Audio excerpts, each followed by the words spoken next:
So hello दोस्तों, कैसे हो आप लोग। तो आप लोगों के बहुत कमेंट थे कि जो है आप भैया सैम्पल कॉपी आप बनाइए, हर सब्जेक्ट की सैम्पल कॉपी की वीडियो अपलोड कीजिए। तो आज मैं यहाँ पर आपके लिए लाया हूँ हिंदी की सैम्पल कॉपी, ठीक है, पार्ट ए। तो बेसिकली अगर आप देखेंगे तो आपके मॉडल पेपर में दो खंड होते हैं, ठीक है, खंड का और जिसमें आपके 7 क्वेश्चन होते हैं, और खंड खा जिसमें आपके 8 से लेकर ये आपके 14 तक हो 13 14 नंबर तक क्वेश्चन होते हैं, ठीक है। तो इसको पूरे मॉडल पेपर को आज मैं पार्ट ए खंड का सॉल्व कराने वाला हूँ 7 नंबर तक, ठीक है। और इसको कैसे लिखना है सैम्पल कॉपी में, ठीक है, पूरी सैम्पल कॉपी यहाँ पे मैंने लिखी है, बनाई है। ये कैसे क्वेश्चन आंसर डालने हैं, कैसे लिखना है, ठीक है, पूरे गद्यांश पद्यांश जीवन परिचय, जो आप लोगों को बहुत मोस्ट कॉमन डाउट है कि जीवन परिचय कैसे लिखना है, ठीक है, वो मैंने पूरा लिखा है, ठीक है, पूरा फॉर्मेट कैसे कहानी खंड का, तो पूरा मैं बताने वाला हूँ। तो वीडियो को लास्ट तक जरूर देखिएगा, ठीक है। तो स्टार्ट करते हैं वीडियो को। तो ये आपको जो मॉडल पेपर है ये आपको यूपीएमएससी की वेबसाइट पर मिल जाएगा, तो आप वहां से जाकर देख सकते हैं। यहाँ पे मैं इसकी लिंक डिस्क्रिप्शन में डाल दूंगा, ठीक है। तो चलिए स्टार्ट करते हैं। तो पहला आपका जो है होता है गद्यांश, साहित्यिक प्रश्न होते हैं गद्य में, गद्य के। इसमें आपके पहला प्रश्न है, इसमें आपके 5 एमसीक्यू होते हैं। तो जो आपका पहला क्वेश्चन है वो है आपका शिक्षा का उद्देश्य निबंध के लेखक हैं भारतेंदु हरिश्चंद्र, संपूर्णानंद, मोहन राकेश, रामकृष्ण दास। तो इसका आंसर संपूर्णानंद, ठीक है। इसके बाद जो अगला क्वेश्चन है वो आपका लल्लू लाल की रचना है, इसका आंसर है प्रेम सागर, ठीक है। इसके बाद है पर्दा कहानी के लेखक हैं, इसका आंसर है आपका यशपाल। और इसके बाद है आपका अगला क्वेश्चन वो है आपका आवारा मसीहा के रचनाकार हैं, तो इसका आंसर है आपका विष्णु प्रभाकर। और जो लास्ट क्वेश्चन है वो है आपका बाण भट्ट की आत्मकथा के लेखक हैं, तो इसका आंसर है आपका हजारी प्रसाद द्विवेदी, ठीक है। ये एक एक नंबर एक क्वेश्चन है। तो इसको कैसे लिखना है सैंपल कॉपी में, चलिए देखते हैं। सबसे पहले आपको सैंपल कॉपी में क्या अपना ये नाम वगैरह डालना है। यहाँ पे ये बोर्ड की कॉपी एग्जैक्ट नहीं है, ठीक है। बोर्ड की कॉपी में यहाँ पे आपको बहुत सारी डिटेल भरनी होती है, तो जो अवेलेबल थी मैंने उसमें लिखा है। तो यहाँ पे आपको ये जो एक ये पेज और इस साइड का दूसरा जो पेज है, ठीक है, दूसरा पन्ना, ठीक है, वो आपको जो है एक मतलब ब्लैंक होगा, मतलब उसमें आप नहीं लिख सकते, उसके बाद से लिखना स्टार्ट करना है, ठीक है। तो यहाँ पे आपको अगले पेज से लिखना स्टार्ट करना है। तो आपको यहाँ पे पहले क्या करना है कि यहाँ पे आपने खंड का डाल दिया, ठीक है, खंड नंबर डाल दिया। इसके बाद फिर आपको प्रश्न नंबर डालना है मिडिल ऑफ द कॉपी, ठीक है। प्रश्न नंबर आप स्केच से डाल दीजिए, ब्लैक स्केच या ब्लू स्केच से। इसके बाद आप यहाँ पे क्या कर सकते हो कि ब्रैकेट में आप क्वेश्चन का टाइप डाल सकते हो, जैसे यहाँ पे मैंने डाला है साहित्यिक प्रश्न गद्य, ठीक है। इससे क्या होगा कि एग्जामिनर को चेक करने में बहुत इजीनेस होगी, ठीक है क्योंकि उसे पता है कि कौन सा क्वेश्चन है, किस टाइप के क्वेश्चन हैं, ठीक है। तो इससे अगर, और देखिए इसके लिए क्या है कि आप पहले क्वेश्चन पेपर पूरा सॉल्व करिए, पहले पूरा पेपर सॉल्व करिए। इसका लास्ट में आपको जिस हिसाब से टाइम मिले उस हिसाब से आप ये करिए, तो ये जरूरी चीज नहीं है, मतलब ऐसा नहीं है कि ये बहुत जरूरी हो करना है, अगर ये नहीं करेंगे तो नंबर कट जाएंगे, ऐसा नहीं है। जब अगर आपके पास लास्ट में टाइम बचे तभी आप करिए, ठीक है। तो पहले आप जो प्रश्न नंबर डालिए और लास्ट में अगर टाइम बचे तो प्रश्न का टाइप डाल दीजिए। उसका अगली लाइन में मिडिल ऑफ द लाइन आपको डालना है उत्तर नंबर 1 का, ठीक है। यहाँ पे आपने सेक्शन डाल दिया। फिर इसके बाद आप क्या कर सकते हो कि जैसे ये यहाँ पे स्केच से आप जो है इसको अंडरलाइन कर सकते हो, ठीक है। तो इससे थोड़ा सा मतलब अच्छी लगती है कॉपी। अगेन जो ये चीज है आपकी, जो अंडरलाइन करने वाली चीज है, तो ये जो है आप तभी करिए जब आपके पास टाइम बचे, मतलब ये आप लास्ट में करिए, कॉपी ये सजाना है, ठीक है। तो ये आप जो है आप लास्ट में करिए जिस हिसाब से आपके पास टाइम बचा हो, टाइम बचे। उसके बाद आपका जो है ये है आपको आंसर, तो अटेम्प्ट करने की बात करूं तो आपको जैसे ये है, तो यहाँ पे आपको क्या करना है, क्वेश्चन नंबर का जो आंसर नंबर है यहाँ पे अगर आप देखेंगे तो यहाँ पे दूसरा नंबर है, इसका पहले का दूसरा है ना, का दूसरा है, तो यहाँ पे उत्तर नंबर 1 का डाला है, यहाँ पे आपको दूसरा डालना है, यहाँ पे आपको लिखना है, ठीक है। कई बार हम क्या करते हैं कि हम यहाँ पे सिर्फ ऑप्शन नंबर डाल देते हैं और लिखते नहीं है, ठीक है। तो इससे भी कई बार क्या होता है, जैसे दूसरा है और तीसरा है, तो उसमें एग्जामिनर को कंफ्यूजन हो जाता है कि उसने दूसरा नंबर लिखा है कि तीसरा नंबर लिखा है, ठीक है। तो इसलिए क्लियरिटी के लिए आप यहाँ पे जो उसमें ऑप्शन में लिखा है, जैसे यहाँ पे संपूर्ण लिखा है, ठीक है, तो जो आंसर लिखा है वो भी लिख दीजिए साथ में, तो इससे क्या है कि क्लियरिटी बनेगी, ठीक है। जिससे कोई कंफ्यूजन नहीं होगा और आपको सॉलिड नंबर मिल जाएंगे। तो आप ऑप्शन नंबर डालिए प्लस आप जो है जो उसमें ऑप्शन में लिखा है वो भी लिख दीजिए। फिर इसके बाद आप एक लाइन छोड़िए फिर आप उत्तर नंबर 1 का वैसे ही आपको लिखना है प्रेम सागर, ऑप्शन नंबर डाल के उत्तर नंबर 1 का यशपाल 1 का, अब विष्णु प्रभाकर का 1 का अंगा, आचार्य प्रसाद द्विवेदी। तो आप देखेंगे एक पेज में आपके आराम से बन जाएंगे ठीक है, एक एक लाइन छोड़ के लिखना है। और इसके बाद अगर बात करें पद की, तो पद में भी सेम टू सेम वैसे ही ये 5 आपके एमसीक्यू होते हैं।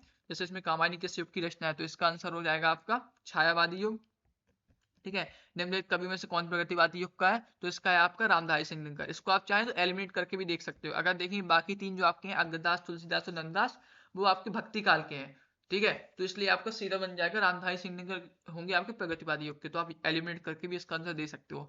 तीसरा क्वेश्चन है आपका तार सप्ताह का प्रकाशन वर्ष है, तो इसका आपका 1943 है। अगला क्वेश्चन है आपका द्विवेदी युग की रचना नहीं है। तो अगर आप ये वाला क्वेश्चन देखेंगे, जो पहला वाला क्वेश्चन है वो रिलेटेड है, क्योंकि इसमें देखिए यहाँ पे क्या है, कामायनी किस युग की रचना है, और इसका आंसर क्या है, छायावादी युग। और यहाँ पे क्या पूछा, द्विवेदी युग की रचना नहीं है, तो ऑब्वियसली इसका होगा कामायनी। तो अगर आप देखेंगे क्वेश्चन एक दूसरे रिलेटेड भी होते हैं, ठीक है, कई बार रिपीटेड होते हैं। इसका जो लास्ट क्वेश्चन है वो आपका अष्टछाप की कवियों का संबंध है भक्ति काल की। तो इसका आंसर आपका हो जाएगा कृष्ण भक्ति शाखा से, ठीक है। तो इसको भी सैंपल कॉपी में वैसी तरीके से लिखना है जैसे आपने प्रश्न 1 को लिखा था। प्रश्न नंबर 2 डाला आपने, प्रश्न का टाइप डाला, फिर आपने उत्तर नंबर 2 का डाला, अंडरलाइन कर दिया, फिर आपने यहाँ पे ऑप्शन नंबर डाला, ऑप्शन में जो लिखा है छायावादी योग रामधारी सिंह दिनकर, ठीक है, वो आपने लिख दिया। इसके अलावा जैसे क्या है, कई बार हमारी कटिंग हो जाती है, मतलब हमें पहले लगता है कि ये वाला क्वेश्चन ऑप्शन सही होगा, ऑप्शन 1 सही होगा, लेकिन फिर बाद में हमें याद आता है कि ये नहीं, ये वाला ऑप्शन गलत है, दूसरा ऑप्शन गलत है, ऑप्शन सही है। तो आप इसमें क्या करिए कि आप जैसे आपने ऑप्शन गलत ऑप्शन लिख दिया, तो आप ऐसे इसको काट दीजिए स्केच से, काली ब्लैक स्केच या ब्लू स्केच से इसको ऐसे क्लियरली काट दीजिए, ठीक है। और फिर उसके बाद आप अपना नया आंसर लिखिए। ऐसा मत करिए कि आपने ये लिखा इसी के ऊपर आपने जो है नया आंसर लिख दिया। तो इससे क्या होगा कि कई बार उसको कंफ्यूजन हो जाता है एग्जामिनर को, ये उसने काटा है कि नहीं काटा, उसने क्या लिखा उसे समझ में नहीं आता। तो इसलिए आप जब एक बार क्लियरिटी से एक लाइन खींच दीजिए, एक लाइन कर दीजिए, काट दीजिए अच्छे से, और उसके बाद आप लिखिए, ठीक है, तो इससे क्लियरिटी रहेगी, है ना। तो एक बार तो आपको ऐसे एक ब्लैक स्केच से या ब्लू स्केच से एक लाइन करके काट देना क्लियर, ठीक है। इसका जो आपके बाकी के आंसर है कामायनी और कृष्ण भक्ति शाखा से, ठीक है, एक पेज में आराम से बन जाएगा। इसका जो आपका अगला क्वेश्चन आता है वो आपका गद्यांश आता है, ठीक है। तो आपका जो क्वेश्चन है, दिए गए गद्यांश आधारित निम्नलिखित प्रश्नों का उत्तर दीजिए। तो इसमें आपके 5 क्वेश्चन होते हैं, 2-2 नंबर के, और ठीक है, टोटल 10 नंबर का एक क्वेश्चन होता है। इसमें आपके 2 ऑप्शन होते हैं, ठीक है, या तो ये वाला आप करिए या आप ये अथवा वाला करिए। तो यहाँ पे मैंने जो सैंपल कॉपी में सॉल्व किया है वो आपका ये वाला किया है। तो इसको देखते हैं कैसे अटेम्प्ट करना है। तो इसमें हम पहले गद्यांश पढ़िए आप, ठीक है, जो दिया हुआ है आपको। तो गद्यांश से, धरती माता की कोख में जो अमूल्य निधियां भरी हैं, जिनके कारण वह वसुंधरा कहलाती है, उससे कौन परिचित न होना चाहेगा। लाखों करोड़ों वर्षों से अनेक प्रकार की धातुओं को पृथ्वी को पीस पीस कर अगणित प्रकार की मिट्टियों से पृथ्वी की देह को सजाया है। हमारे भावी आर्थिक अभ्युदय के लिए इन सब की जांच पड़ताल आवश्यक है। यहाँ पे आकर देखेंगे थोड़ा सा एक मिस प्रिंटिंग है, यहाँ पे अनेक प्रकार की, ठीक है, नदियों ने लाइक चट्टानों नदियों ने जो है जो चट्टान है उसको पीस के मिट्टी बनाया। अगर आप देखेंगे यहाँ पे थोड़ा सा मिस प्रिंटिंग है, अगर आप किताब में देखेंगे, ठीक है, बाकी ये पूरा सही है। इसके बाद आपने जब एक बार गद्यांश पढ़ लिया, उसके बाद आप इसके क्वेश्चंस देखिए। तो पहला क्वेश्चन होता है उपयुक्त गद्यांश और संदर्भ लिखिए, या फिर इस क्वेश्चन होता है कि इस प्रस्तुत गद्यांश के पाठ और लेखक का नाम लिखिए। तो दोनों में से किसी एक क्वेश्चन आते ही आता है, ठीक है। तो इसको कैसे अटेम्प्ट करना है, तो आपको सबसे पहले देखिए संकेत लिखना है यहाँ पे, ठीक है, ये जो है बहुत इंपॉर्टेंट है। सबसे पहले आप संकेत डालिए, और संकेत में क्या करना है कि आपका जो गद्यांश है उसके स्टार्टिंग के 2 वर्ड और लास्ट के 2-3 वर्ड उसको लेना है, ठीक है। धरती माता यहाँ पे आवश्यक है, और बीच में आपको डॉट डॉट कर देना है। इससे फायदा क्या होता है कि एग्जामिनर को समझ में आ जाता है कि हाँ उसने कौन से वाले गद्यांश को किया है, उसने पहले वाले गद्यांश को किया है या दूसरे वाले गद्यांश को, तो उससे समझ में आ जाता है, ठीक है, क्लियरिटी हो जाती है।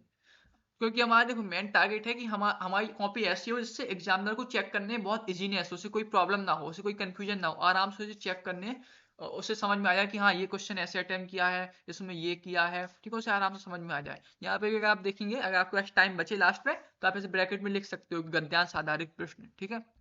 तो पहला क्वेश्चन आपने यहाँ पे क्वेश्चन नंबर डाला, संदर्भ डाला, ठीक है।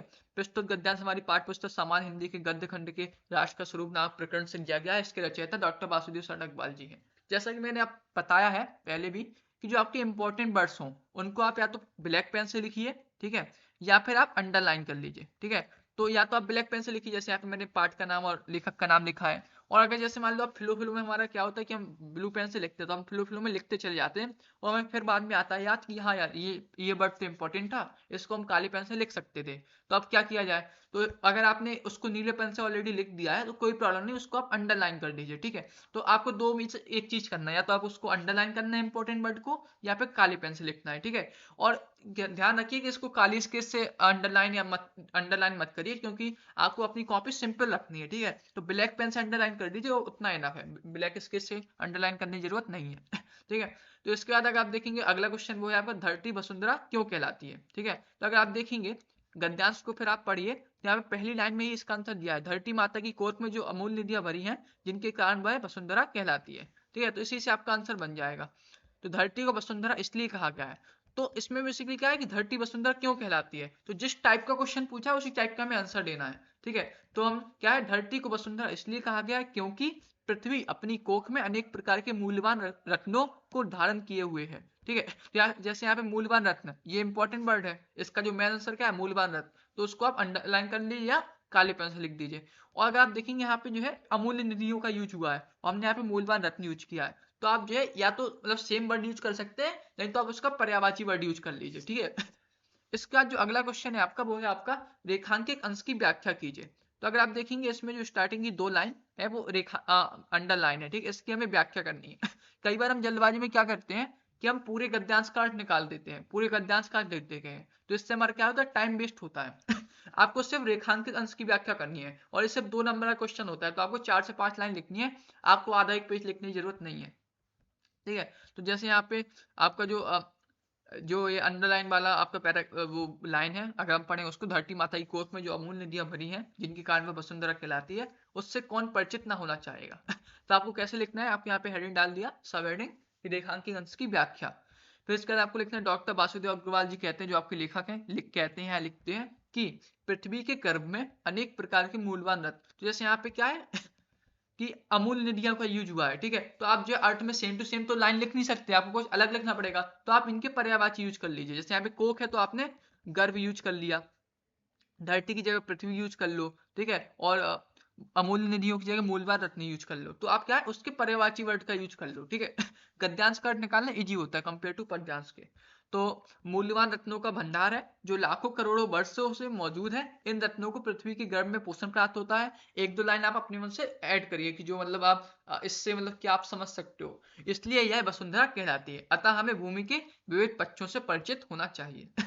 और जो भी इसमें जैसे इंपॉर्टेंट वर्ड है, जैसे यहाँ पे परिचित है या विविध पक्ष है या पोषण इंपॉर्टेंट वर्ड है, लाखों करोड़ों इंपॉर्टेंट वर्ड है, तो ये वसुंधरा इंपॉर्टेंट वर्ड है, तो उसको आप या तो काले पेन से लिख दीजिए, अगर काले पेन से लिखना भूल गए तो आप उसको अंडरलाइन कर दीजिए। ठीक है, तो और जो जैसे अंडरलाइन वाला पार्ट है, तो आप अगर चाहें, अगर आपको मतलब बहुत टाइम लग रहा हो, जैसे मतलब क्वेश्चन आंसर लिखा फिर आप अंडरलाइन कर रहे हो तो उसमें टाइम लग रहा हो, तो आप क्या करिए, पहले आप पूरा अपना क्वेश्चन सॉल्व कर लीजिए, पूरी कॉपी लिख लीजिए, पूरा पेपर अटेम्प्ट कर लीजिए, उसके बाद लास्ट में आप जो है हर क्वेश्चन के इंपॉर्टेंट वर्ड को अंडरलाइन करते रहिए। तो ऐसा भी आप स्ट्रेटजी अपना सकते हो। इसका जो अगला आपका क्वेश्चन है वो है आपका, पृथ्वी की देह को किसने सजाया है। तो अगर आप देखेंगे कि जो है यहाँ पे लिखा है लाखों करोड़ों वर्ष से अनेक प्रकार की धातुओं पृथ्वी को पीस पीस कर अनेक प्रकार की मिट्टियों से पृथ्वी की देह को सजाया, तो आपको गद्यांश में ही मिल जाएगा। ठीक है, तो पृथ्वी की देह को दिन रात बहने वाली नदियों ने, जैसे मैंने कहा था कि यहाँ पे थोड़ा मिसप्रिंट है, यहाँ पे नदियां हैं धातुओं की जगह। ठीक है, तो पृथ्वी की देह को दिन रात बहने वाली नदियों ने पहाड़ों को पीस पीस कर अनेक प्रकार की मिट्टियों से सजाया है। जैसे यहाँ पे नदी हुआ, पहाड़ हुआ, मिट्टी हुआ, इंपॉर्टेंट वर्ड है, तो उसको आप ब्लैक पेन से लिख दीजिए, अंडरलाइन कर दीजिए, दोनों चलेगा। ठीक है, और एक चीज इंपॉर्टेंट क्या है कि अगर आप देखेंगे पृथ्वी की देह को किसने सजाया है, तो जिस टाइप से क्वेश्चन पूछा उसी टाइप से आपको आंसर देना है। पृथ्वी की देह को किसने सजाया है, पृथ्वी की देह को इनने सजाया है, तो उसी टाइप का आपका आंसर होना चाहिए। और ये चीज आपकी इंग्लिश में भी अप्लाई होती है। ठीक है, अभी मैं इंग्लिश की भी और बाकी सब्जेक्ट्स की भी सैंपल कॉपी अपलोड करूंगा। ठीक है, तो इसका जो आपका लास्ट क्वेश्चन है वो है आपका, भावी आर्थिक अभ्युदय हेतु हमें क्या करना चाहिए। तो इसका भी आंसर आपको देखेंगे, अगर आप पढ़ेंगे पैराग्राफ, तो यहाँ पे आपको मिल जाएगा, हमारे भावी आर्थिक अभ्युदय के लिए इन सब की जांच पड़ताल आवश्यक है। तो अगर आप सेम टू सेम लाइन लिख देंगे तो आपको पूरे नंबर नहीं मिलेंगे, तो क्योंकि इन सब की यहाँ पे यूज हुआ है, तो हमें बताना पड़ेगा किन की, उन कौन कौन सी चीज की जांच पड़ताल आवश्यक है, उसको हमें एक्सप्लेन करना पड़ेगा। तो भावी आर्थिक अभ्युदय हेतु हमें पृथ्वी के गर्भ में स्थित मूल्यवान रत्न, धातुएं, खनिज पदार्थ और अन्य अमूल वस्तुओं तथा देह को सजाने वाली अनेक प्रकार की मिट्टियों की जांच पड़ताल करना चाहिए। तो बेसिकली जो जो हमने इस पैराग्राफ में जो जो हमने पढ़ा, अमूल नदियां हुई, मिट्टियां हुई, ठीक है, उन सबको हमें बेसिकली क्या करना है, मेंशन कर लेना है। ठीक है, उनका नाम। तो इस तरीके से अगर आप देखेंगे तो इस तरीके से आपको गद्यांश लिखना है। ठीक है, ये भी आपका जो है एक पेज में बन जाता है, 5 क्वेश्चन होते हैं, तो आपको बेसिकली संकेत डालना है, ये बहुत इंपॉर्टेंट है, इससे पता चलता है कौन से आपने गद्यांश अटेम्प्ट किया है। ठीक है, इसके यहाँ पे आप सब हेडिंग डाल दीजिए, संदर्भ, रेखांकन की व्याख्या, और जो क्वेश्चन के आंसर है वो आप ध्यान रखिए कि जिस टाइप से पूछा उसी टाइप से अटेम्प्ट कीजिए, और रेखांकन की जो व्याख्या है वो 4 से 5 लाइन ही लिखिए, उतना इनफ है, क्योंकि दो नंबर का क्वेश्चन है। ठीक है, अगर आप इसको आधा पेज या एक पेज लिखेंगे तो आपका इससे टाइम वेस्ट ही होगा, क्योंकि आपको 2 से ज्यादा नंबर नहीं मिलेंगे। ठीक है, तो इसके बाद आपका जो अगला क्वेश्चन आता है वो आता है पद्यांश आधारित प्रश्न। ठीक है, तो इसमें से जो अथवा वाला है, तो इसमें से आपको एक करना है कोई, यहाँ पे मैंने पहला वाला अटेम्प्ट किया है, आप जो है अपने मन से ये वाला अटेम्प्ट कर लीजिए। ठीक है, अटेम्प्ट करके देखिए, और पेपर में इन दोनों में से कोई एक ही अटेम्प्ट करना है, दोनों अटेम्प्ट नहीं करने हैं। ठीक है, ये ध्यान रखिएगा। इसका जो आपका अगला क्वेश्चन है वो आपका पद्यांश आधारित प्रश्न। दिए गए पद्यांश पर आधारित निम्नलिखित प्रश्नों के उत्तर दीजिए। इसमें भी सेम टू सेम फॉर्मेट होता है, 5 क्वेश्चन होते हैं, 2-2 नंबर के, 10 नंबर का होता है। इसमें भी आपका एक ऑप्शन में होता है, ठीक है, 2 में से आपको एक करना है। तो यहाँ पे जो ये वाला है आपका, ये वाला मैथिली शरण गुप्त के ने लिखा है, ठीक है, उस चैप्टर से, दूसरे चैप्टर से आपका। और ये वाला है आपका लज्जतशील वाला पहले चैप्टर से, पवन दूत का से। तो यहाँ पे मैंने अथवा वाला अटेम्प्ट किया है सैंपल कॉपी में। चलिए देखते हैं इसको कैसे सॉल्व करना है। तो पहले एक बार आपको पद्यांश पढ़ लीजिए। लज्जाशील पथिक मैला जो कहीं दृष्टि आए, होने देना विकृत बसना तो ना तू सुंदरी को, जो थोड़ी सी श्रमिक वह हो गोतले शांति खोना, होठों की ओ कमल मुख की मिलानताएं मिटाना, कोई किलांता कृषक ललना खेत में जो दिखावे, जाता कोई जलद यदि हो व्योम में तो उसे ला, धीरे धीरे परस उसकी क्लांतियों को मिटाना, छाया द्वारा सुखित करना तप्त भूतांगना को। जब एक बार आप पद्यांश पढ़ेंगे तो मोस्टली आपको पता चल जाएगा कि इस चैप्टर कौन से चैप्टर से है, और चैप्टर का नाम पता चलेगा तो आपको कवि का नाम भी पता चल जाएगा। तो पहला क्वेश्चन आपका सॉल्व हो जाएगा। जो पहला क्वेश्चन होता है वो आपका यही होता है, या तो संदर्भ लिखने को आता है या पाठ और लेखक का नाम लिखने को आता है। यहाँ पे पहला क्वेश्चन है पद्यांश का संदर्भ लिखिए। तो देखते हैं कैसे इसको अटेम्प्ट करना है। तो इसको भी देखिए सेम टू सेम तरीके से लिखना है। पहले आपने प्रश्न नंबर डाला, इसको आप अंडरलाइन कर लीजिए, ठीक है। फिर इसका आपने टाइप डाल दिया पद्यांश आधारित प्रश्न। फिर आपने इसका आप संकेत डाला कि कौन सा आप लिख रहे हो, स्टार्टिंग के 2 वर्ड और एंड के 2 वर्ड। पूरा लिखने की जरूरत नहीं है पद्यांश को, और बीच में आपको अंडर डॉट डॉट डॉट कर दिया, ठीक है। फिर इसके बाद आपने पहला नंबर क्वेश्चन नंबर डाला, संदर्भ डाला। फिर आपने यहाँ पे वही प्रस्तुत पद्यांश हमारी पाठ्य पुस्तक सामान्य हिंदी के पद्य खंड के पवन दूत के नाम प्रकरण से अवतरित है। इसके कवि अयोध्या सिंह उपाध्याय हरिवंश जी हैं। ठीक है, तो आप इसको क्या है, वही चीज है, जो इंपॉर्टेंट वर्ड उसको आप उस अंडरलाइन कर दीजिए, ब्लैक पेन से लिख दीजिए। जैसे यहाँ पे पवन दूत का, तो इसको आप जो है कोट के अंदर भी जो है यहाँ पे आप लिख सकते हो, ठीक है। इसका जो आपका अगला अगला क्वेश्चन है आपका, वो है आपका रेखांकित अंश की व्याख्या कीजिए। ठीक है, तो अब देखेंगे अगर आप यहाँ पे जो अंडरलाइन वाली लाइन है वो ये वाली है, जो थोड़ी सी श्रमिक वह हो गोदले श्रांति खोना, होठों की और कमल मुख की म्लानताएं मिटाना। ठीक है, तो इसको कैसे लिखना है ठीक है, तो इसमें ही अगर आप देखेंगे तो 2 नंबर का ही क्वेश्चन है, तो इसमें भी आपको 4-5 लाइन ही लिखना है, ऐसा नहीं है आपको आधा ही पेज लिखना है, ठीक है, व्याख्या में। तो आपने रेखांकन अंश की व्याख्या सबहेडिंग डाली, और यहाँ पे फिर वही कवि अयोध्या सिंह उपाध्याय हरिवंश जी कहते हैं कि राधा पवन को समझाती है कि हे पवन, यदि तुझे मार्ग में कोई लाजवंती लज्जाशील स्त्री दिखाई दे, और यदि वह थोड़ी सी थकी हुई लगे, तो उसे अपनी गोद में लेकर उसकी थकान मिटा देना, साथ ही उसके होठों और कमल सदृश वाले उसके मुख की मलिनता को हर लेना या दूर कर लेना।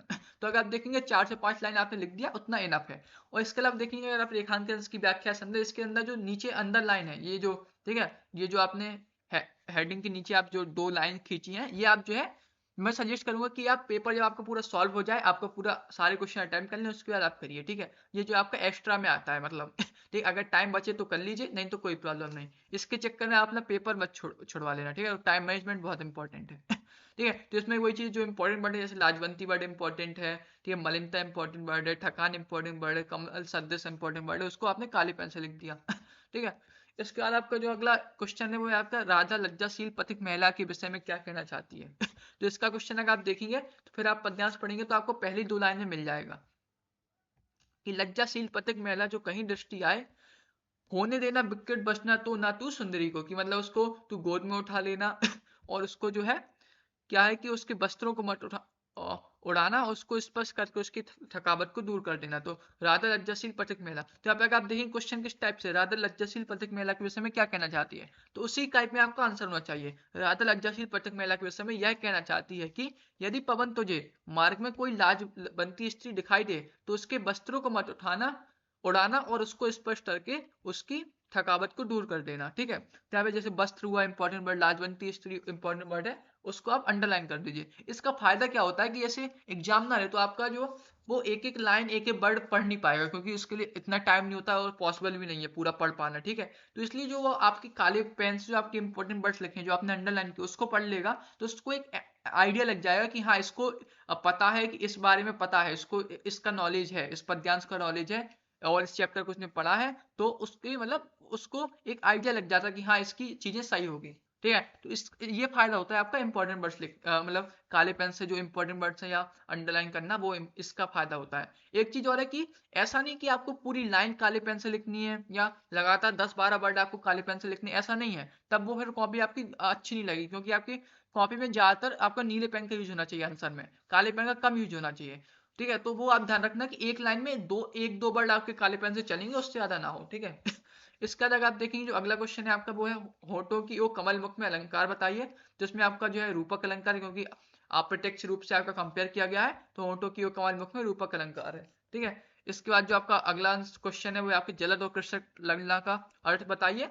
तो यहाँ पे आप जलद का अर्थ है बादल और कृषक ललना का अर्थ है सम्यक स्त्री, एक एक वर्ड के। तो इस तरीके से आपको पद्यांश को अटेम्प्ट करना है, सेम टू सेम कही थी जिससे इस गद्यांश को अटेम्प्ट किया। ध्यान क्या रखना है कि यहाँ पे संकेत जरूर डाल देना, इससे ये पता चल जाता है कि आप कौन से वाले पद्यांश को अटेम्प्ट कर रहे हो। फिर उसी टाइप से वही आप एक एक करके क्वेश्चन नंबर डाल दीजिए और अटेम्प्ट करिए। संदर्भ सब हेडिंग डाल दीजिए, रेखांकन की व्याख्या, ठीक है। 4 से 5 लाइन से ज्यादा नहीं करना है, ध्यान ये रखना। और जिस टाइप से क्वेश्चन पूछे उसी टाइप से आंसर देना।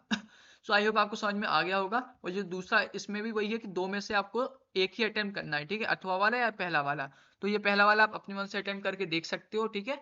और पेपर में आपको इन दोनों में से कोई एक ही करना है जो आपको इजी लगे और अच्छे से बने। इसका जो आपका अगला क्वेश्चन आता है वो आपका आता है प्रश्न नंबर 5, जीवन परिचय, साहित्यिक परिचय, ठीक है। और ये मतलब आप लोगों को बहुत डाउट था, मैंने बहुत कमेंट्स पढ़े हैं कि उन्होंने कहा कि भैया जीवन परिचय कैसे लिखना है सैंपल कॉपी में, वो लिख के बता दीजिए, ठीक है। साहित्यिक परिचय में क्या लिखते हैं, जीवन परिचय में लिखना क्या है, ठीक है। तो वो सब कैसे फॉर्मेट है, तो आपके बहुत सारे डाउट थे, तो ये मैंने सैंपल कॉपी में यहाँ पे लिख के बताया है, ठीक है। चलिए देखते हैं। तो पहले अगर क्वेश्चन पढ़ेंगे तो किसी एक लेखक का साहित्य परिचय देते हुए उसकी प्रमुख रचना का उल्लेख कीजिए, ठीक है। तो अगर आप इसमें देखेंगे तो 3 नंबर आपके होते हैं साहित्यिक परिचय के, 2 नंबर होते हैं रचनाओं के। तो इसमें आपके पास 3 ऑप्शन होते हैं, कोई एक करना है। तो यहाँ पे मैंने आचार्य हजारी प्रसाद द्विवेदी का लिखा है, ठीक है। चलिए देखते हैं कैसे लिखना है। तो आपको सबसे पहले क्या है कि यहाँ पे आपने प्रश्न नंबर डाला, कोष्टक लिख दीजिए साहित्यिक परिचय, क्वेश्चन का टाइप। उसके बाद आपने उत्तर नंबर 5 का डाला, क्योंकि इसमें आप देखेंगे 2 क्वेश्चन है, का और खा, गद्य और पद्य के लिए, तो उत्तर नंबर 5 का डाला सेक्शन नंबर। इसके बाद फिर आपने जो और सेलेक्ट किया है पहला नंबर आचार्य हजारी प्रसाद द्विवेदी, उसको आपने लिखा। तो आचार्य हजारी प्रसाद द्विवेदी का साहित्यिक परिचय। तो इसके बाद आपको क्या करना है, एक बॉक्स बना लेना है। और उस बॉक्स में जो भी इंपॉर्टेंट चीजें हैं, जैसे आपका जो है जन्म हुआ, मृत्यु हुआ, जन्म स्थान हुआ, पिता का नाम हुआ, सम्मान कौन कौन से मिले, कौन से युग के थे, और कौन सी प्रसिद्धि है कि किस लिए उन्हें जाना जाता है, ठीक है। तो जो इंपॉर्टेंट 5-6 चीजें हैं वो आप इसमें लिख दीजिए, ठीक है। और यहाँ पे आप लिख सकते हो संक्षिप्त परिचय, ठीक है। तो इससे मतलब क्या फायदा होता है कि तो एग्जामिनर जो इस बॉक्स को देखेगा तो इन फैक्ट को पढ़ेगा, तो उसको ये पता चल जाएगा कि हाँ, जो स्टूडेंट है उसे पता है कि इन सब फैक्ट सही है उसके, तो उसे पता है कि हाँ, उसे इस साहित्यकार के बारे में, उसे इस कवि के बारे में पता है कि मतलब उसका जन्म कब है, मृत्यु कब है। तो वो क्या है कि उसे पूरा जीवन परिचय पढ़ने की जरूरत नहीं है, ठीक है। तो इसलिए जो है, चूंकि जीवन परिचय पूरा थ्योरिकल होता है 2 पेज का, तो पूरा तो पढ़ नहीं पाएगा, टाइम नहीं है। तो अगर आप इसको बॉक्स में संक्षिप्त परिचय लिख दोगे तो उसे एक आइडिया लग जाएगा कि हाँ, इसे पता है या नहीं है, इसने बना बना कर लिखा है या उसे रियल में पता है। ठीक है, तो इससे फायदा होता है और इम्पैक्ट पड़ता है, अच्छा इम्पैक्ट पड़ता है। तो ये बॉक्स बना लीजिएगा, ठीक है। उसमें जन्म, मृत्यु, जन्म स्थान, पिता का नाम, ये सब चीजें इंक्लूड कर लीजिएगा। इसके बाद फिर आपको अगली हेडिंग डालनी है जीवन परिचय। तो जीवन परिचय में बेसिकली आपको बहुत ज्यादा लिखने की जरूरत नहीं है, आपको 3-4 लाइन ही लिखनी है, ठीक है। जिसमें आपको बेसिकली जन्म कब हुआ, मृत्यु कब हुआ, पिता का नाम कब है, और शिक्षा कब हुई, ठीक है, कहाँ पर हुई, ये सब लिखना है, ठीक है। बेसिकली जो आपका मेन है वो आपका साहित्य परिचय और रचना है, लेकिन जीवन परिचय चूंकि आप जन्म मृत्यु भी इंपॉर्टेंट होती है, तो वो आप 2-3 लाइन आप लिख लीजिए, ठीक है। तो जीवन परिचय में आपने जैसे लिख लीजिए, हिंदी के श्रेष्ठ निबंधकार, आलोचक, उपन्यासकार आचार्य हजारी प्रसाद द्विवेदी का जन्म सन 1907 ईस्वी में बलिया जिले के दूबे का छपरा नामक गांव में हुआ था। इनके पिता का नाम अनमोल द्विवेदी था। ये 1940 से 1950 तक शांति निकेतन में हिंदी भवन के निदेशक के रूप में कार्य करते रहे। इनकी मृत्यु सन 1979 में हुई। तो आपने जन्म मृत्यु बता दिया, पिता का नाम बता दिया, ठीक है। और यहाँ कहाँ पर उन्होंने कार्य किया ये बता दिया। तो 3-4 लाइन में एक शॉर्ट में आपको बता देना है, ठीक है। बहुत ज्यादा विस्तार में लिखने की जरूरत नहीं है। साहित्यिक परिचय को आपको थोड़ा विस्तार में लिखना है, मतलब आपको 6-7 लाइन लिखना है मिनिमम, ठीक है। क्योंकि उसके मेन आपके नंबर हैं। साहित्य परिचय में कैसे लिखना है, बेसिकली आप, हमें एक डाउट होता है कि हम साहित्य परिचय में लिखें क्या, लिखना क्या होता है, ठीक है, याद क्या करें। तो साहित्य परिचय में बेसिकली क्या होता है कि जो पार्टिकुलर वो कवि है, उस कवि ने हिंदी साहित्य में गद्य में, या गद्य का कवि हो या पद्य का कवि हो, उसने गद्य में या पद्य में क्या योगदान दिया साहित्य में, ठीक है। और जो है उसने उसे कौन कौन से अवार्ड मिले, कौन कौन से पुरस्कार मिले साहित्य की तरफ से। ठीक है, और बाकी लोगों ने उसके बारे में क्या कहा, ये सब चीजें आपको बतानी है। जैसे यहाँ पे अगर मैं देखूं तो यहाँ पे आपको आधुनिक युग के गद्यकारों में आचार्य हजारी प्रसाद द्विवेदी का महत्वपूर्ण स्थान है। हिंदी साहित्य में इनके योगदान के लिए 1949 ईस्वी में लखनऊ विश्वविद्यालय ने इन्हें डी लिट की उपाधि से तथा 1957 ईस्वी में भारत सरकार ने पद्म भूषण की उपाधि से विभूषित किया। तो बेसिकली आपने क्या है, जितने भी जो इन्हें अवार्ड मिले हैं उनके नाम बता दिए, कौन से सन में मिले हैं, कहाँ से मिले हैं, ये बता दिए। और जैसे ये सन हुआ, कौन सा अवार्ड मिला, ठीक है, तो वो आप क्या कर लीजिए, ब्लैक पेन से लिख दीजिए, अंडरलाइन कर दीजिए, ठीक है। जिससे जो है क्या है, एग्जामिनर को इजीली दिख जाएगा, हाईलाइटेड है, दिख जाएगा कि हाँ इसने सही लिखा है, उसको चेक करने में इजीनेस पड़ेगी। इसके बाद फिर आप ये पैराग्राफ चेंज करके लिख दीजिए, इन्होंने काशी हिंदू विश्वविद्यालय और पंजाब विश्वविद्यालय में हिंदी विभाग के अध्यक्ष पद पर कार्य किया तथा उत्तर प्रदेश सरकार की हिंदी अकादमी के अध्यक्ष रहे। तो उन्होंने साहित्य में क्या क्या काम किया, कौन से पद पर रहे, ये बताइए। ये कई वर्षों तक नागरिक प्रचारणी पत्रिका के संपादक भी रहे। हजारी प्रसाद द्विवेदी जी की कृतियां हिंदी साहित्य की शाश्वत निधि हैं। हिंदी साहित्य जगत में इन्हें एक विद्वान, समालोचक, निबंधकार, संपादक एवं इतिहास लेखक के रूप में ख्याति प्राप्त है। तो उन्हें मतलब बेसिकली उन्हें कौन कौन से अवार्ड मिले, ठीक है, उन्होंने क्या क्या कार्य किया, साहित्य में क्या योगदान दिया, और वो हिंदी साहित्य में कैसे जाने जाते हैं, किस रूप में जाने जाते हैं, वो निबंधकार के रूप में जाने जाते हैं कि उपन्यासकार के रूप में जाने जाते हैं, कौन से युग के थे, ये सब आपको लिखना है, ठीक है, साहित्यिक परिचय में। सो आई होप आपको समझ में आ गया होगा। अगर अभी भी आपको कोई डाउट हो तो आप कमेंट कर दीजिएगा, आई विल रिप्लाई। इसके बाद आपको रचनाएं लिखनी है। रचनाएं आपको लगभग आधे पेज लिखनी है, ठीक है। रचनाएं द्विवेदी जी की रचनाएं निम्नलिखित है। इसके बाद आपका क्या करना है कि आपको 4-5 सेक्शन बना लेने हैं कि निबंध संग्रह, इसके अंदर आपको 4-5 रचनाएं लिख देनी है। अशोक के फूल, खोटच, विचार प्रभाव, विचार और वितक, आलोक पर्व, कल्पलता।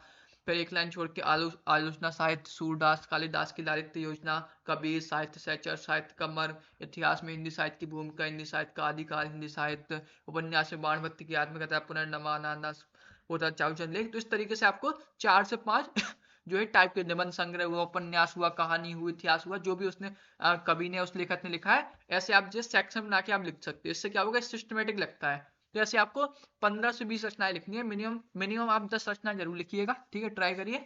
तो 10 से 15 रचनाएं जरूर लिखिए, ठीक है। तो आधे पेज आपको रचनाएं लिखनी है, और बाकी आपको 1.5 पेज में आपका जो है, अगर आप देखेंगे तो आधे पेज में आपका एक बॉक्स बनेगा, और बाकी के एक पेज में आप साहित्य परिचय, जीवन परिचय लिखिए। इसमें साहित्य परिचय आपको ज्यादा लिखना है, 8 से 10 लाइन, ठीक है। तो इस तरीके से आपको जीवन परिचय लिखना है। आई होप आपको समझ में आ गया होगा। इसका जो आपका अगला क्वेश्चन है वो आपका पद्य का है। कवि का साहित्य परिचय देते हुए उनकी कृति में प्रकाश डालिए, जिसमें 3 ऑप्शन है, आपको एक करना है। तो ये भी सेम टू सेम आपको बिल्कुल लिखना है गद्य के जैसे। तो चूंकि सेम टू सेम है इसलिए मैंने इसको नहीं लिखा है, ठीक है, आप खुद लिख कर देखिए। इसके बाद आप बात करें अगले क्वेश्चन की, तो आपका प्रश्न नंबर 6, बहादुर तथा पंचलाइट कहानी के उद्देश्य पर प्रकाश डालिए, अथवा ध्रुव यात्रा कहानी की कथा वस्तु अपने शब्दों में लिखिए। तो इसमें 2 क्वेश्चन आते हैं और आपको एक करना होता है। नॉर्मली अगर आप देखेंगे, इससे मैंने हिंदी की प्रिपरेशन कैसे करें उस वीडियो में ही बताया था कि एक क्वेश्चन आता है आपका सारांश से रिलेटेड, कथा वस्तु पूछता है, और एक एक ऑप्शन में आपको उद्देश्य पूछता है, ठीक है। तो आप कोई एक कर लीजिए अटेम्प्ट। यहाँ पे मैंने जो है सैंपल कॉपी में ध्रुव यात्रा कहानी की कथा वस्तु अटेम्प्ट किया है, ठीक है। ये 5 नंबर का क्वेश्चन होता है। चलिए देखते हैं इसको कैसे लिखना है। तो अगर हम बात करें तो इसमें वही है, पहले आपको क्वेश्चन नंबर डालना है, टाइप डाल देना है कहानी क्वेश्चन का। फिर आपको जो है, जो आपने लिखा है, जो आपने सेलेक्ट किया है ऑप्शन ध्रुव यात्रा कहानी की कथा वस्तु, उसको हेडिंग डाल देनी है। फिर इसके बाद आपको करना है कि लेखक का नाम लिखना है, कौन किसने उस कहानी को लिखा है। उसके बाद आपको 2-3 लाइन थोड़ा सा उस कहानी के बारे में बताना, ओवरव्यू देना है, ठीक है, कि उस कहानी में आखिर है क्या, लेखक ने क्या बताने की कोशिश की है। जैसे यहाँ पे जैन कुमार द्वारा रचित कहानी ध्रुव यात्रा हिंदी की प्रचलित कहानी है। ध्रुव यात्रा कहानी में इन्होंने मानवीय संवेदना को मनोवैज्ञानिक तथा दार्शनिक दृष्टिकोण में समन्वित करते एक नवीन धारा को जन्म दिया। लेखक ने इस कहानी में प्रेम को पवित्र बंधन बताया है और विवाह को सामाजिक बंधन। इस कहानी की कथा वस्तु निम्नलिखित है। तो अगर आप इतना सारा नहीं लिखने की जरूरत नहीं है, तो आप मतलब दो लाइन लिख दीजिए, मतलब जो मेन जैसे प्रेम को पवित्र बंधन है, विवाह को सामाजिक बंधन है, ठीक है, तो ये आप लिख दीजिए। तो 2 से 3 लाइन आप ओवरव्यू दे दीजिए, ठीक। और लेखक का नाम जरूर लिखिए। इससे क्या होता है कि एक अलग इम्पैक्ट पड़ता है। देखिए कहानी की कथा वस्तु सब कोई लिखेगा, जब आप उसमें लेखक का नाम भी लिखेंगे तो आपका एक अलग इम्पैक्ट पड़ेगा, ठीक है। इसके बाद फिर आपको क्या करना है कि आपको कथा वस्तु लिखनी है। तो आपको मतलब ये आपके ऊपर है कि आप जो है कैसे लिखना चाहें, कि लाइक आप जो है, तो आप सब हेडिंग बना के लिख सकते हो कि आपने जैसे पूरी जो आपकी कहानी है उसको आपको 4-5 मेन सब हेडिंग में तोड़ कर आप लिख सकते हो। या फिर आप पैराग्राफ बना के लिख सकते हो, ठीक है। तो वो आपके ऊपर, जिसमें आपको बेस्ट सुटेबल हो आपके लिए। जैसे यहाँ पे मैंने सब हेडिंग बना के लिखी है कि पहला विजेता के रूप में राजा रिपुदमन बहादुर। उसमें आपको आपने 3-4 लाइन लिख दी, राजा रिपुदमन बहादुर उत्तरी ध्रुव को जीत कर यूरोप के नगरों में बधाइयां लेते हुए भारत आ रहे हैं। इस खबर को सभी समाचार पत्रों ने मुख्य पृष्ठ पर प्रकाशित किया, और मिला जो रिपुदमन की प्रेमिका है ने भी इस समाचार को पढ़ा। फिर अगली हेडिंग, राजा रिपुदमन और उर्मिला के बीच संबंध। इन दोनों के बीच काफी पहले से प्रेम संबंध है, लेकिन दोनों ने परस्पर विवाह नहीं किया है। रिपुदमन विवाह को बंधन मानते हैं, किंतु प्रेम को सत्य। मानसिक उपचार के लिए आचार्य मारुति से मिलते हैं क्योंकि उन्हें नींद कम आती है। रिपुदमन और उर्मिला की एक संतान है। तो अगली जो सब हेडिंग है, आचार्य द्वारा विवाह के लिए दबाव डालना। राजा रिपुदमन कहते हैं कि पहले वो विवाह के लिए तैयार नहीं थे, गर्भधारण करने के बाद भी विवाह के लिए तैयार थे, किंतु उर्मिला ने उन्हें ध्रुव यात्रा पर भेज दिया। अब लौटने पर वह प्रसन्न नहीं है। आचार्य बताते हैं कि उर्मिला उन्हीं की पुत्री है और उन्हें विवाह की सलाह देते हैं किंतु उर्मिला अपने पिता की सलाह नहीं मानती। फिर अगली सब हेडिंग, रिपुदमन की दक्षिण ध्रुव जाने की तैयारी। उर्मिला रिपुदमन को दक्षिण ध्रुव के सटलैंड द्वीप जाने के लिए कहती है। रिपुदमन जहाज की तय करते हैं, लेकिन जहाज के जल्दी जाने की बात सुनकर उर्मिला भावुक हो जाती है और रिपुदमन के दक्षिण ध्रुव जाने की खबर से अखबारों में धूम मच गई। रिपुदमन द्वारा आत्महत्या करना दूसरे दिन जो जाने का दिन था, उर्मिला ने अखबार में पढ़ा। राजा रिपुदमन सवेरे खून में भरे पाए गए। गोली का कनपट्टी के आर पार निशान है। उर्मिला के एक एक अक्षर अखबार का ध्यान से पढ़ती है। रिपुदमन द्वारा लिखा गया पत्र। राजा ने अपने पत्र में लिखा कि दक्षिण ध्रुव जाने में उन्हें कोई दिलचस्पी नहीं थी, फिर भी वे जाना चाहते थे क्योंकि उन्हें वापस नहीं लौटना था। लोगों ने इसे मेरा पराक्रम समझा, लेकिन यह छलावा है। मैं अपने होशो हवास में जीवन समाप्त कर रहा हूँ। भगवान मेरे प्रिय के लिए मेरी आत्मा की रक्षा करे। यहीं पर कहानी समाप्त होती है तो आप इसलिए जैसे जो इंपॉर्टेंट वर्ड, जैसे जो लास्ट में इंपॉर्टेंट डायलॉग बोला, भगवान मेरे प्रिय के लिए मेरी आत्मा की रक्षा करें, इसको आप ब्लैक पेन से लिख दीजिए, ठीक है और जो भी ऐसे इंपॉर्टेंट वर्ड है, दक्षिण ध्रुव या फिर जो है सवेरे खून में भरे पाए गए, ठीक है, और सटलैंड द्वीप वगैरह, वो आप ब्लैक पेन से लिख दीजिए, जिससे उसको एग्जाम में चेक करने में इजीनेस होगी और वो इजीली उसे पता चल जाएगा कि हाँ आपको पता है मैन क्या हो रहा है कहानी में ठीक है। तो इस तरीके से आप या तो सब हेडिंग बना के लिख सकते हो या फिर आप पैराग्राफ बना के कथा वस्तु लिख सकते हो। कितना लिखना है आपको? 1.5 से 2 पेज लिखना है, ठीक है। 2 पेज से ज्यादा मत जाने दीजिए, 1.5 से 2 पेज। और अगर इसे उद्देश्य है तो आप उद्देश्य जो कि कम होता है तो आप 1 से 1.5 पेज लिख दीजिए, ठीक है इसके बाद बात करूं मैं अगले क्वेश्चन की, तो वो है आपका खंड काव्य के आधार पर।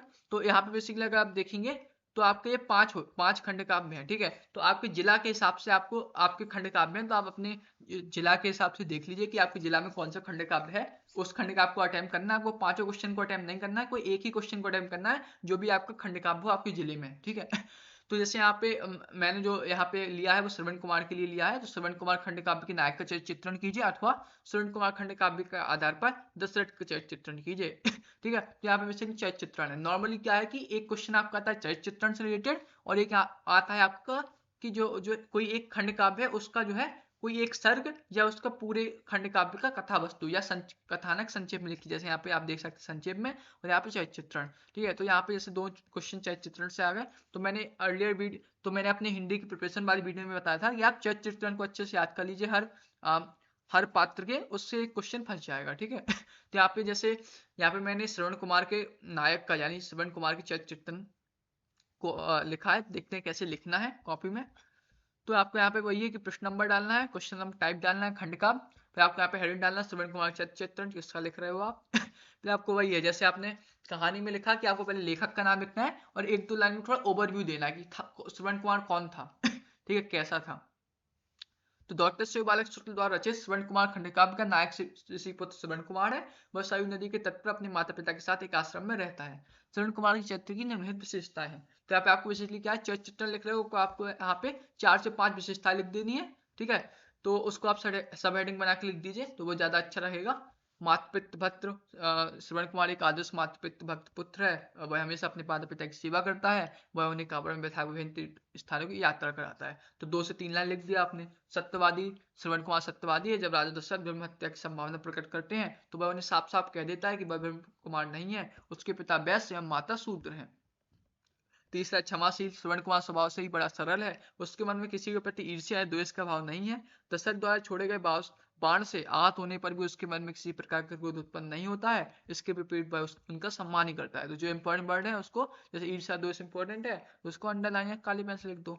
चौथा है भाग्यवादी। श्रवण कुमार भाग्य पर विश्वास करता है, अर्थात जो भाग्य में है वही मनुष्य को प्राप्त होता है। मनुष्य को भाग्य के अनुसार ही फल मिलता है, यही जीवन का अटल सत्य है। दशरथ द्वारा बाण लगना भी वह भाग्य का ही खेल समझता है।